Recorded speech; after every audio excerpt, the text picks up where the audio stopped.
O Palmeiras, que pretende fazer de Vitor Reis o zagueiro mais caro da história do futebol brasileiro. Esse status hoje pertence a Beraldo, zagueiro que foi vendido pelo São Paulo para o PSG por 20 milhões de euros.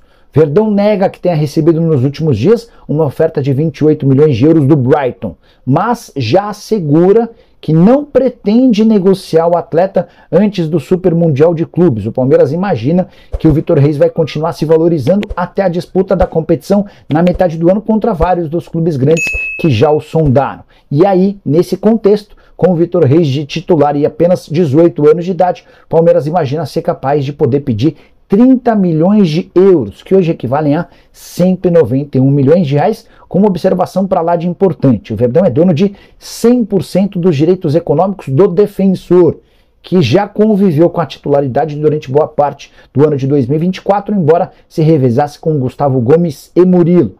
Pergunta que eu quero deixar para vocês é: vale a pena esperar para vender o Vitor Reis por 30 milhões de euros, imaginando que essa proposta chegue, ou se aparecesse uma proposta de 20 milhões de euros, você faria negócio? Já uso o espaço para comentário para deixar registrada a sua opinião. Verdão que já contratou o Paulinho, já fechou a chegada de Facundo Torres e segue buscando um centroavante. Em relação ao meio-campista, negócio difícil. Com o Andrés Pereira, a situação deu uma bela esfriada. Matheus Henrique não houve proposta oficial. E com o Vila Sante, já contei para você, a pedida do Grêmio gira na casa dos 14 milhões de dólares. O Palmeiras chegou a oferecer 8 milhões de dólares a uma distância bastante grande. Informação essa que ganhou corpo justamente porque lá na Europa o que o Palmeiras achava que seria muito bem desenrolado passou a se tornar um nó muito complicado de desatar, ainda mais com a concorrência desta janela de transferências que está aberta por lá, uma janela que é muito mais forte aqui para nós do futebol brasileiro, para eles do futebol europeu apenas uma janela pontual de correção de erros que foram feitos na janela de meio de temporada, que para nós é a janela também de pontualidades, de colocar alguns pingos nos is para atacar o segundo semestre, mas o fato é que até o dia 31 de janeiro muita coisa pode rolar, mas esse interesse do Palmeiras em especial, e eu tô falando do Andrés Pereira do Fulham, ele está muito difícil porque o time inglês não quer, em hipótese alguma, abrir mão deste que é o astro do time, é o cérebro da equipe, do técnico português Marco Silva. E como eu trouxe a informação aqui para vocês, continuo com ela, o Fulham só abriria uma negociação, ou no caso, serviria um banquete ao Palmeiras, caso 30 milhões de euros em composição financeira, seja com grana, com atletas, enfim, mas caso 30 milhões de euros batam na mesa do clube inglês. Nada abaixo disso fará com que o Fulham se desestabilize. Pelo menos na informação que eu continuo tendo, e vocês podem perceber nas movimentações de mercado que o Fulham está ignorando solenemente o Palmeiras, que está à espera da resposta da investida de 20 milhões de euros e que pode bater ali em metas a 22, 23, vai depender muito do acordo que o Palmeiras se disporia a fazer ainda numa segunda tentativa, já que nem a primeira obteve a resposta, tá bom? Então, diante desse cenário, o Palmeiras, claro, partiu para o chamado Plano B. E um ótimo, inclusive, Plano B, diga-se de passagem, porque o nome é do Vila Sante, volante paraguaio, 28 anos, experientíssimo da equipe do Grêmio, tá? Inclusive, joga junto com o Gustavo Gomes na seleção paraguaia, muito bom atleta e que tem um alto custo de mercado.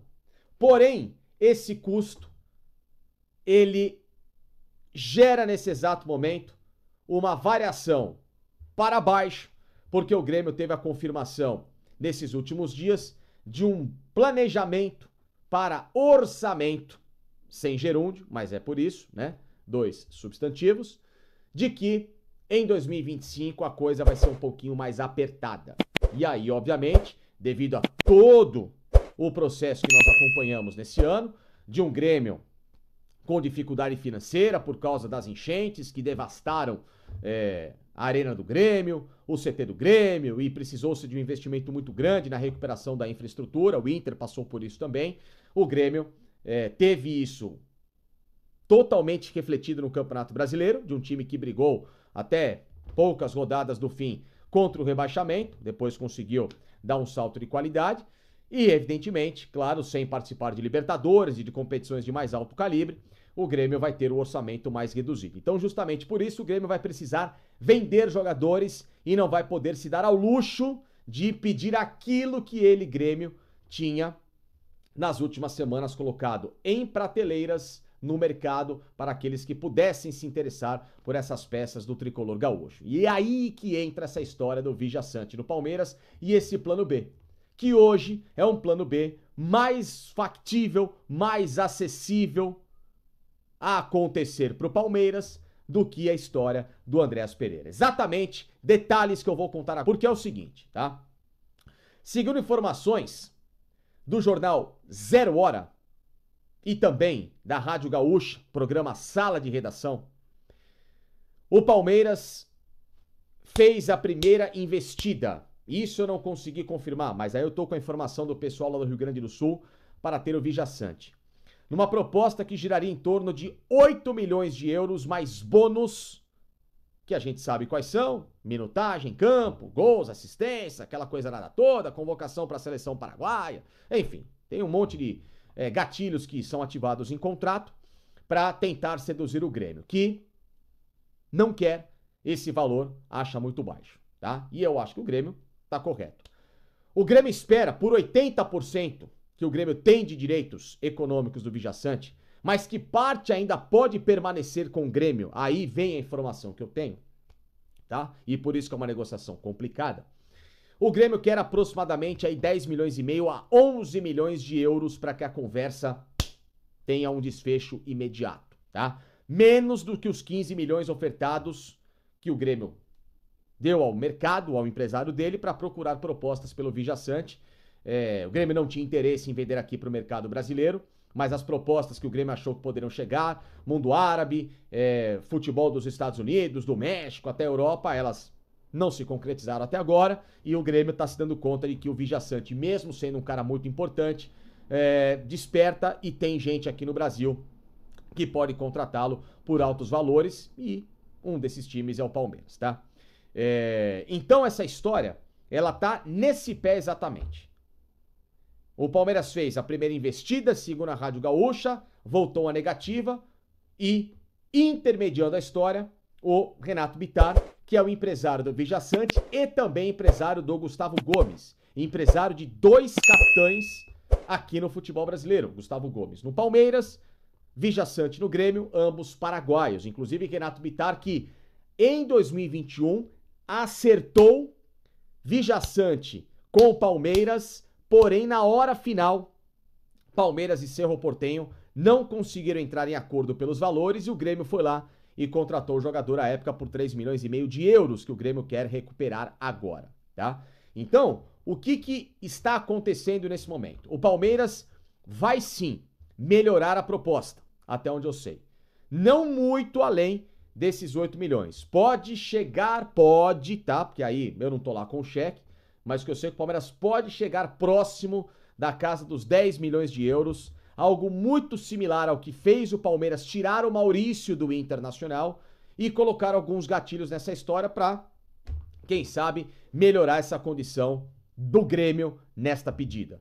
Envolvimento de jogadores, que muita gente pergunta, o Zé Rafael pode entrar no negócio, o Caio Paulista, o Rony, Vanderlan. Por hora, não é tratado ainda em possibilidade do Palmeiras envolver jogadores, como foi no negócio do Atlético Mineiro, que o Palmeiras colocou o Gabriel Menino, Patrick, para ter o Paulinho e mais aquela bagatela de 18 milhões. Por hora, não.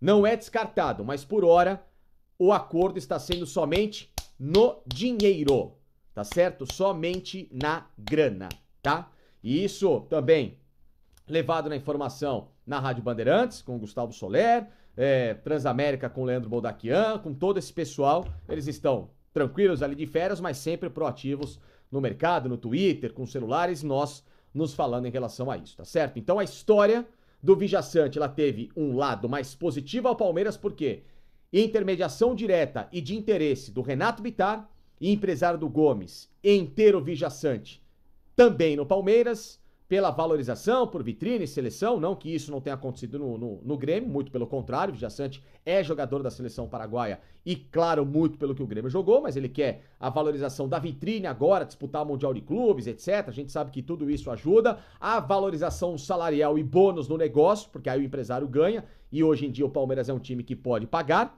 e em terceiro, a própria vontade do Villaçante, tá, em se transferir, porque o Villaçante, mesmo com o carinho do técnico Gustavo Quinteiros, que acabou de chegar no Grêmio e pediu para o Villaçante ficar, o Villaçante quer esse segundo passo na carreira, entende que o ciclo dele no Grêmio terminou e justamente colocou o empresário para trabalhar em busca de um clube e, sabendo do Gustavo Gomes, dessa grande proximidade dos dois, tem o mesmo gerente, o Palmeiras é o destino do qual ele se sentirá mais tranquilo, haja visto que o Palmeiras também procura um camisa 8 no mercado, tá? Isso impede, para encerrar, que o Palmeiras busque o Andréas Pereira também?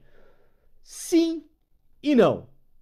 Se o Fulham, de fato, entender que vale a pena conversar com o Palmeiras e tudo mais, e colocar alguma coisa no negócio que seja interessante para o meio do ano, nada impede, porque o Andréas Pereira pode fazer uma função à frente do Villaçante dentro de campo, jogar ali na função do Veiga, o Veiga pode sair depois do Mundial de Clubes, enfim, então essas coisas podem acontecer, mas por hora, se o Palmeiras trucar a história como está acontecendo, com fervor nesse momento, com conversas diárias com o Grêmio para ter o Villaçante, a história do Andréas deve ter um freio e o Palmeiras aí voltar a buscar o tal do camisa 9 que vai chegar sim ao Verdão. Tá certo? Então, por hora, é o que existe. Palmeiras, de fato, na mesa, conversa com o Grêmio para ter o Villaçante. Valores inicialmente foram colocados na informação lá da Rádio Gaúcha, no programa Sala de Redação e também do Jornal 0 Hora. E agora vai do Palmeiras tentar desenrolar tudo aquilo que o Grêmio espera receber para vender os 80% do meio-campista paraguaio. Salve, torcedor Alviverde, venho aqui trazendo mais um vídeo. Peço você que deixe seu like e se inscreva no canal. E vamos falar aí a respeito de Andréas Pereira, né? O PVC, o jornalista PVC, revela aí que o Furla promete resposta sobre vender aí o jogador no fim da janela de janeiro, né? Então aí o Verdão que quer contratar o Andréas Pereira, né? Ele monitora aí, só que o Andréas Pereira lá parece que eles não quer liberar ele agora, só no fim da janela quer dar a resposta se vai vender ou não. Então aí a presidente Leila Pereira aí ofereceu aí cerca de 120 milhões de reais, né? E até agora não foi respondida essa resposta, não foi respondido, né? Essa proposta, né, deles. O Verdão chegou lá e queria trazer o Andréas Pereira, porém não foi respondido, né? Então o Furla quer que droga a proposta, que é cerca de 200 milhões. Então eu acredito que se o Verdão for para comprar ele aí, tem que drobar a proposta. Acredito que não seria uma boa opção ficar brigando por esse jogador. Tem muitos jogadores melhores aí no campeonato sul-americano. Essa é a minha opinião, queria saber de você. E mudando de assunto, vamos falar a respeito de Rômulo, né? Rômulo aí tá com negociações avançadas, né? Para trocar o Palmeiras pelo Vitória. Então Rômulo já tem novo destino, né? E o Dudu também desabafou, né, na entrevista dele, quando ele foi apresentado. Disse que a culpa total foi do Abel Ferreira, né? Por falta de oportunidades. Eu acredito também que o Dudu deveria ter mais oportunidades. Mas essa é o giro de notícias do Verdão. Queria saber o que você pensa disso. Deixa seu like, comenta muito esse vídeo. Tamo junto, forte abraço e avante palestra.